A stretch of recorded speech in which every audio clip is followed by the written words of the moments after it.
Hi there, this is Matt Heffernan and welcome back to my channel. This is going to be a sort of informal channel update in honor of the big milestone of hitting 1,000 subscribers. Thank each and every one of you for getting me to here. It means that soon this channel is going to be able to grow even more with some additional attention from YouTube and the possibility of getting monetized.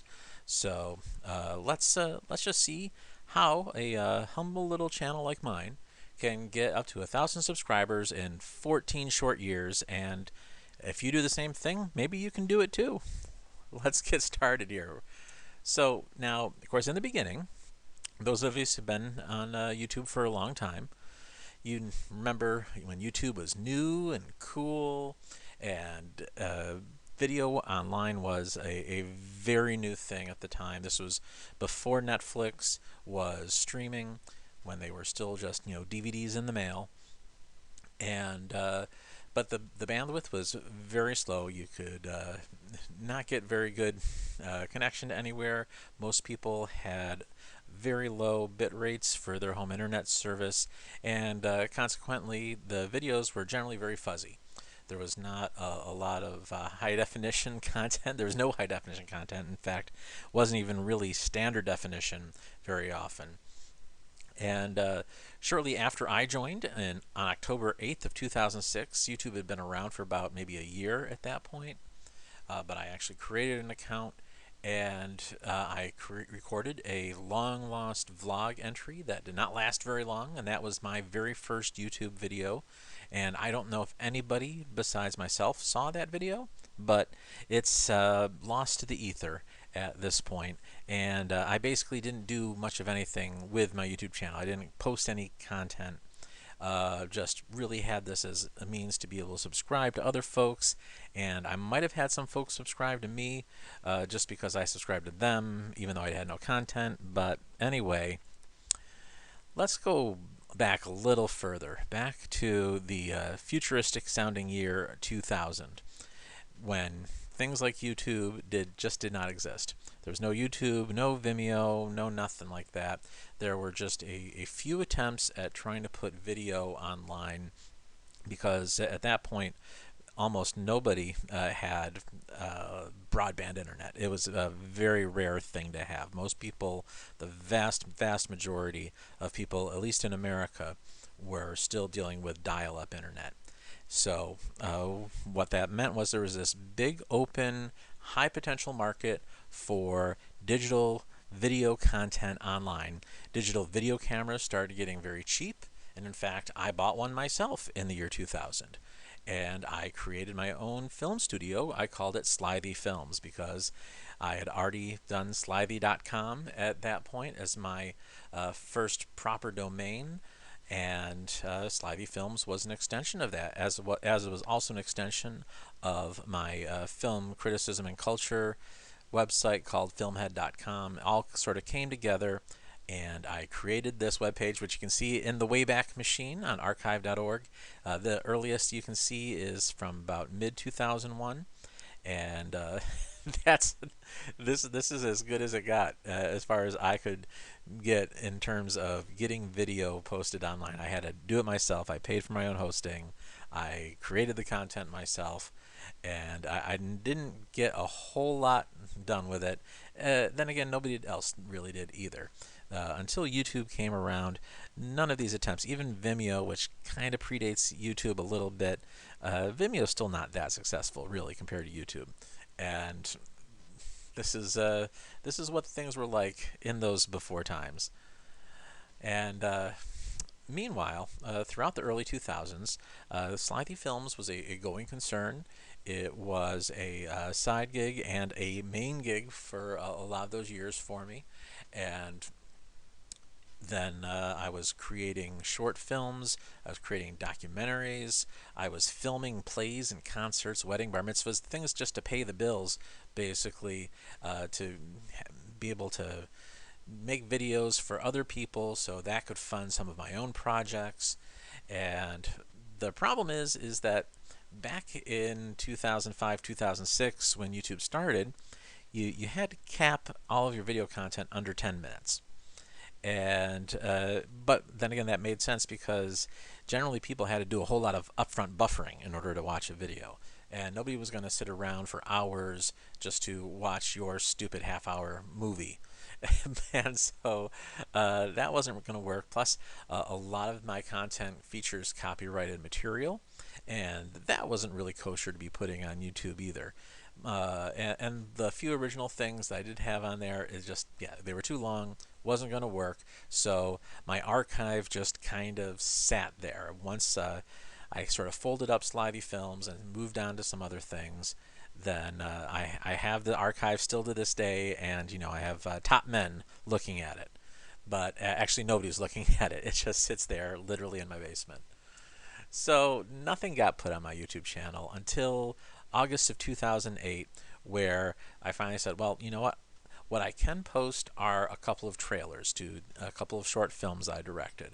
The first one being for The Running, which I directed and produced, and that's like a 15-minute film, but again, that was too long.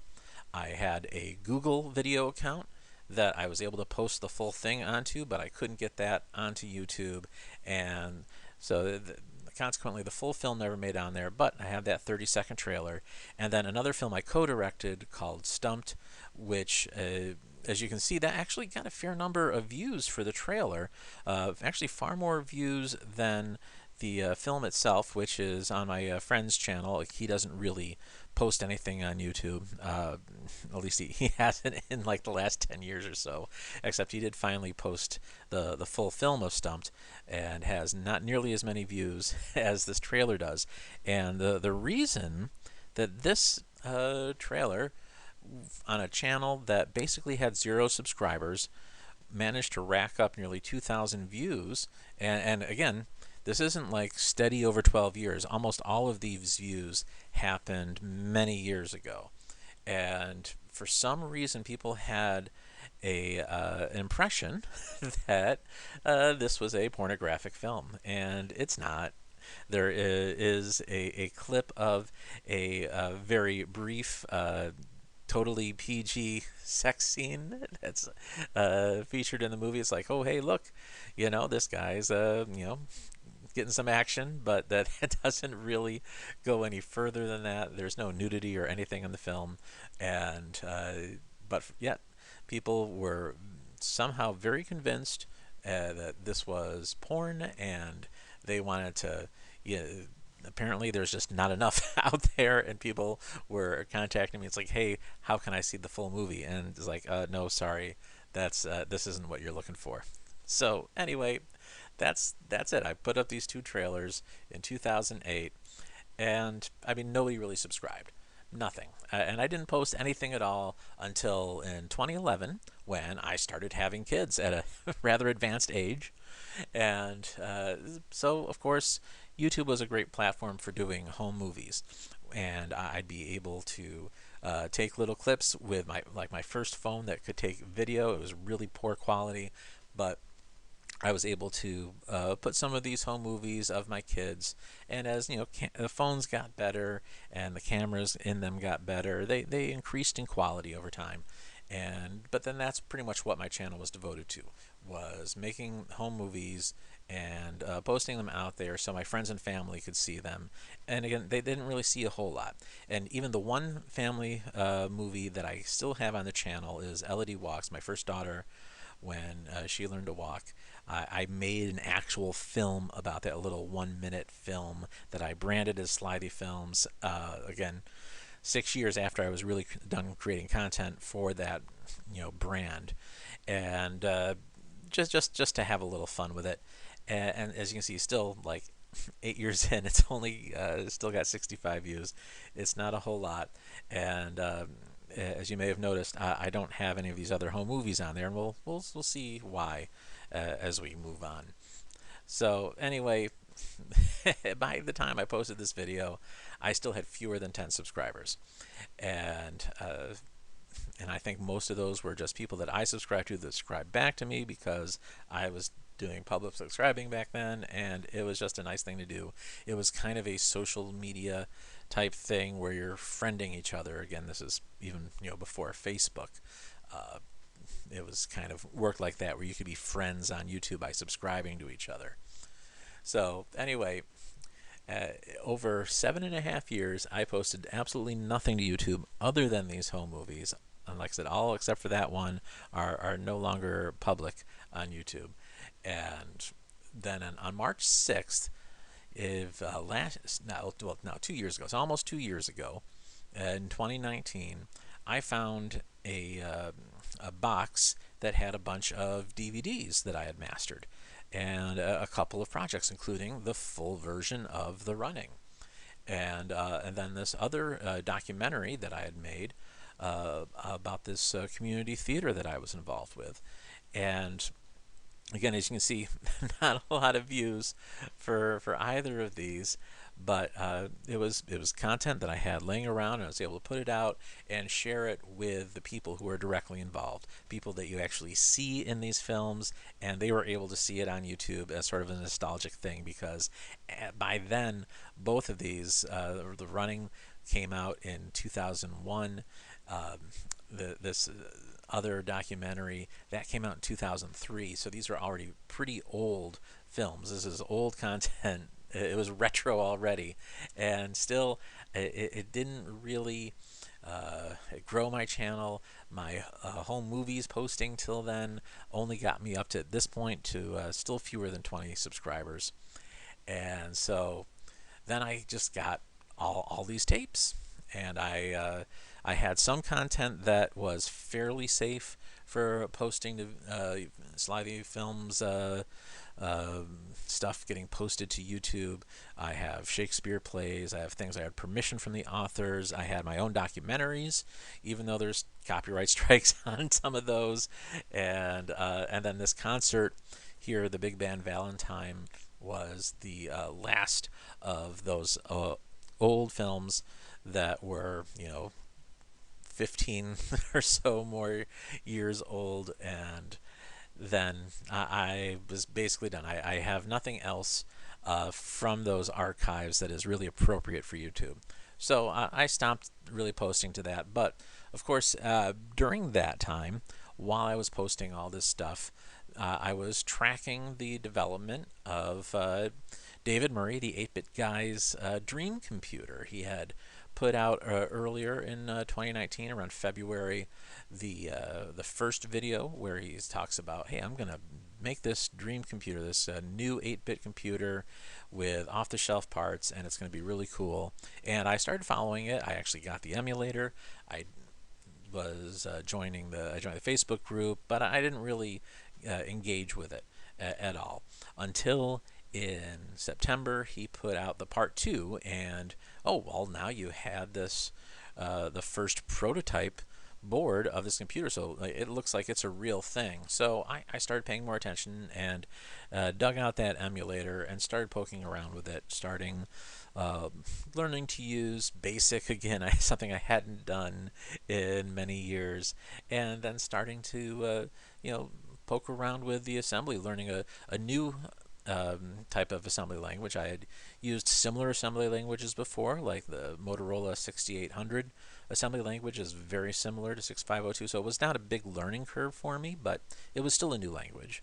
And but of course, you see, my subscribers still at that point did not grow after posting all of this archived content. But our friend Dave, he's had already over 1 million subscribers at that point. And so, of course, as you can see, this video was also a pretty good performer even for his channel of over 1 million people now have seen that part 2, and that really drove a lot more people to the Commander X16 project. So on October 16th of 2019, I posted my first demo on YouTube. I had had some stills and GIFs and things that I had posted to the Facebook group, but this was the first fully public, out there thing that I put out, and it was just a little Pac-Man that you could move around the screen, and done in BASIC. It was my own test to see how do the sprites work, playing with the Vera registers for making sprites work, and it was cute. But it got a lot of traction. on the Facebook group. People really responded well to it, and I was still working on it. And then I had the idea of, well, how about if the little Pac-Man, while he's walking around the screen, he eats the characters that are on the screen. And so just basically they disappear as you go over them. And so you do a little bit of math in the basic code, and then I had the version 2 the very next day went out, and that also got a big response. As you can see here, they each now have thousands of views, but it was in the hundreds of views back then that they started getting right away, and that started actually driving people to my channel. And it was it was pretty exciting. It's like, well, hey, people, this is something people are actually responding to. So my subscriber though count at that point when I started posting these videos, it was still under 30. Nothing really happening yet. That the first day or two, not a lot of folks really subscribing. But then evolving out of that PacMan demo, it became an actual game called Chase Vault, and I had initially developed it using PacMan graphics just because I didn't want to take the time initially to create my own graphics. So making PacMan graphics was super easy because I knew I wanted to make a game like Pac-Man, but incorporating other elements from things like Lock and Chase and the original Zelda, and that's how Chase Vault came about. And when by November of 2019, I had the original graphics for Chase Vault were premiered on YouTube, and that also got a big response. Mainly through that Facebook group, and my subscriber count started creeping up a bit more. I had about 40 subscribers at that point. Still not a lot, but stuff I was posting on the Facebook group was getting traction, and a few people here and there were subscribing. Not a lot. And then the next big video that I had put out was my first Christmas demo for Christmas 2019. And I had taken about 3 takes at it. I just posted them like on successive days. It was really sort of my first, voiceless vlogging evolution of some software that I was making, and then finally the last one came out, and that did pretty well. And after I had that third one out, my subscribers started creeping up a bit more, up to 50. But from 40 to 50, that's a 25% jump, and it happened over a very short period of time. So people were taking notice; they were enjoying the content. So going into 2020, a year that will live in infamy, as we know, I basically finished Chase Vault. I got all the features in there. On January 3rd, I put out a video that showed the music in more or less its final form, and it's stable. If you were to see that video and then play the latest beta release, you'd be hard pressed to tell the difference. It was basically complete at that point, and so I needed to move on to something else. And but by the time I got into the 2020, my subscriber count creeping up some more, up to 60.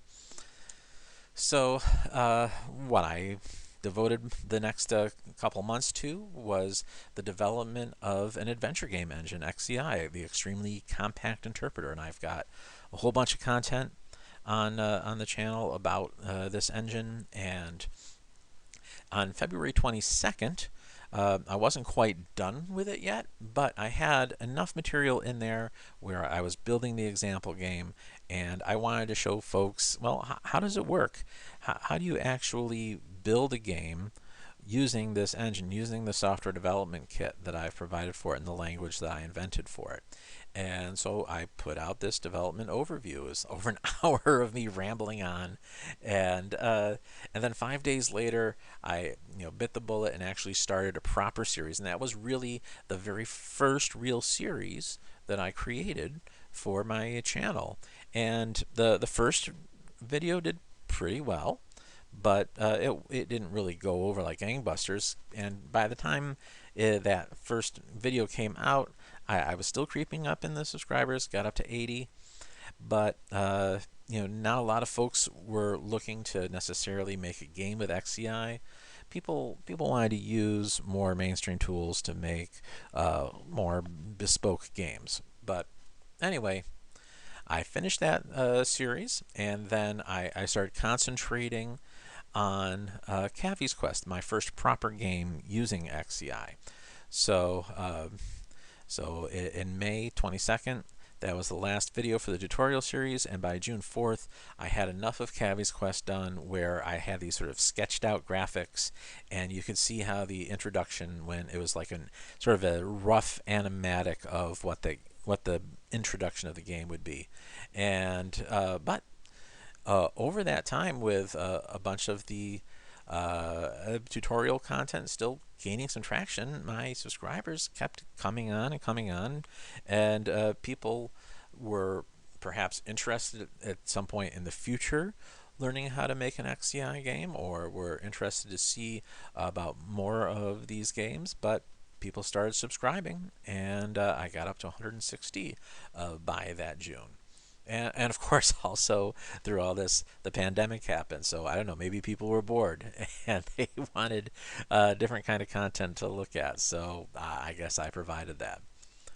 And then that September, my next series, it didn't intend to be a series initially, kind of like how the XCI development didn't really start as a one-off, and then a series came about.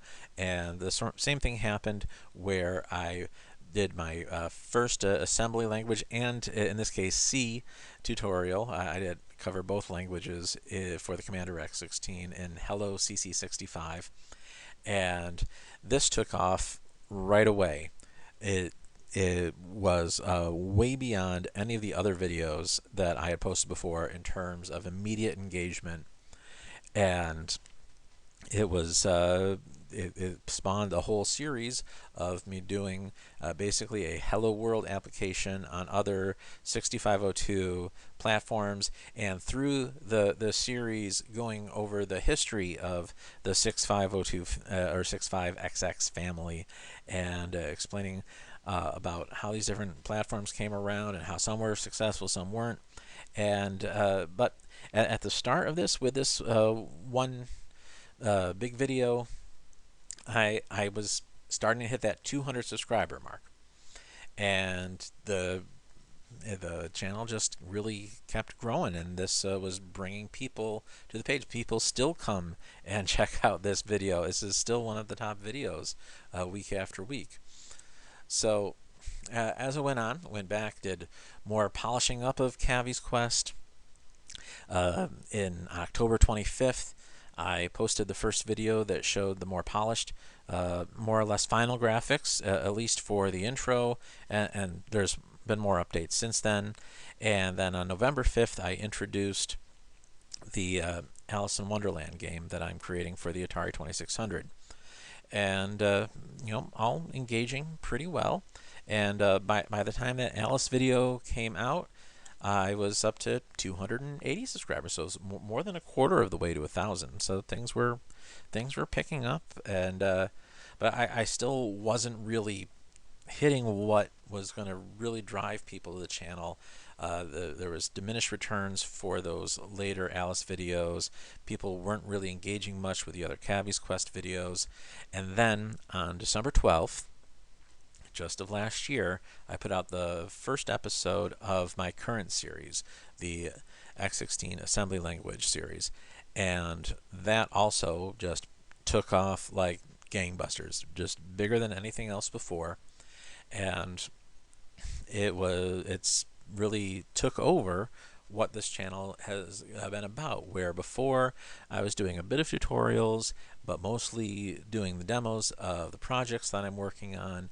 But at this point, this really kicks everything off, and on the day that this video uploaded, I was up to 380 subscribers, so the channel was growing. I was getting people in there, but this content really started driving more and more people, and also entrenched the audience that I already had into following this series. And as a result, At the same time, this Patreon page that I had set up when I basically realized that Cavis Quest was not going to be feasible without me paying people to help me. There's volunteer labor was not going to cut it for my vision. That I created a Patreon page. It's like, well, when I get this demo version finished, I'll really start. I'll launch this Patreon and other crowdfunding efforts, and we'll get the full game made for the folks that want it. But people started just giving me money anyway because as a result of this series, this people liked it enough that they felt they needed to pay for it. So I was very humbled and thankful for that. And as a result, the channel just keeps continuing to grow. And then when this new year started in 2021, January 3rd, Christmas trees are all still up, and the Tech Select channel, Kevin Williams, he is the main hardware guy. He developed the PCB for the X16, and it was responsible for getting this thing to actually work. And he was having some trouble, but by January 3rd, he actually finally got the second prototype board working. And as a result, he put out one video where he showed how a bunch of different games and demos and things that different people had put together, and he showed that how they worked, and just like, hey, look, everything's working. And then he did a follow-up video on January 3rd that actually said, okay, well, here's what actually happened. And he said, well, I needed Adrian Black's help from Adrian's Digital Basement, and so we'll see how he does it. Meanwhile, here's Chase Fault. And whereas before he showed a bunch of things, on this video he just showed Chase Fault and showed it playing right on the hardware, which was incredibly generous and amazing to see. And then, as promised, 3 days later, Adrian put out his video, and he didn't. It was more just a monologue, but he's a much bigger YouTuber than Kevin or I are, and of course his video got a lot of attention, not just from the X16 community, but from a much wider community. And that really kicked up a lot of engagement with the Commander X16 website, with the Facebook group, and all over. And of course, I knew this video was coming out, and I now that I had patrons, I could have early access to videos, and I was holding on to the episode 3 of this series so that it could drop after Adrian's video dropped. And so on the same day, and then taking advantage of my subscriber count hitting about 480. So that's where I was January 6th. And did I lose? I did things get out of? Oh, I did. Oh, I'm sorry. Oh, please ignore the man behind the curtain. What happened? It looks like I lost a slide. Anyway, so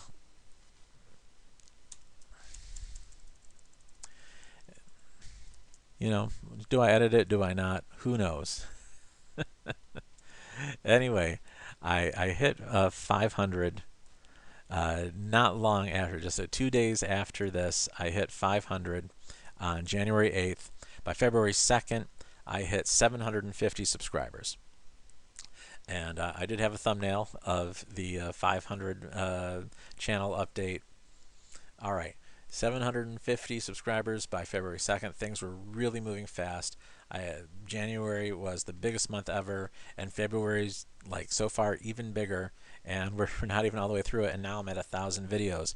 And these last 3 videos, each one has been doing better than the previous, and it's just really everything is just growing consistently, and I'm very very humbled and really thankful for everybody, and making these videos work, and enjoying not just these this tutorial series, but these random demos, like the PCM demo did very well. It's all doing pretty well right now, and so I thank you. And of course, the folks that I need to thank the most are my patrons. So if you've been seeing my videos, you've been seeing this program, and these folks here are the first ones to see this video. They're probably going to see it before I actually click over to 1,000, and then once it actually clicks over 1,000, everybody else gets to see this video. And anyway, I thank you, and I'm sorry for the snafus. I'm sorry if this rambled. I'm sorry if this was totally boring to you. But at any rate, thank you all so much, and I'll talk to you again very soon. Bye-bye.